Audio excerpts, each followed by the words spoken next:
میدونستی مخترع نون سنگک و عجیبترین سیستم لوله کشی آب دنیا یه معمار ایرانی بوده؟ شیخ بهایی فقط معمار نبود، بزرگترین همه فن حریف تاریخ بود. از مسجد جامع اصفهان بگیر که سقف 52 متریش هنوز آرومترین صدای پچ‌پچ رو از این ور مسجد میبره اون ور مسجد با اون فضای اکوستیکی که ساخته، تا بنای گنبد و گلدسته حرم امام رضای مشهد.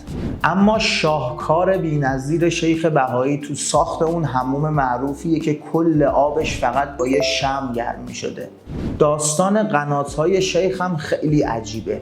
کاریز نجف آباد 56 کیلومتر طول داشته، 400 سال پیش همچین سیستم مهندسی آبی طراحی کرده. روند تقسیم عادلانه آب زاینده رود هم شیخ بهایی طراحی کرده بود که بعداً هیچ کس از پسش بر نیومد. حالا بعد چند قرن هنوزم سرش دعوا. یا منار جنبون عجیب اصفهان که یکی از بزرگترین شاهکارهای مهندسی تاریخه که با یه تلنگر کوچیک کل مناره رو به حرکت در میاره بدون اینکه از مصالح پیچیده امروزی توش استفاده کرده باشه.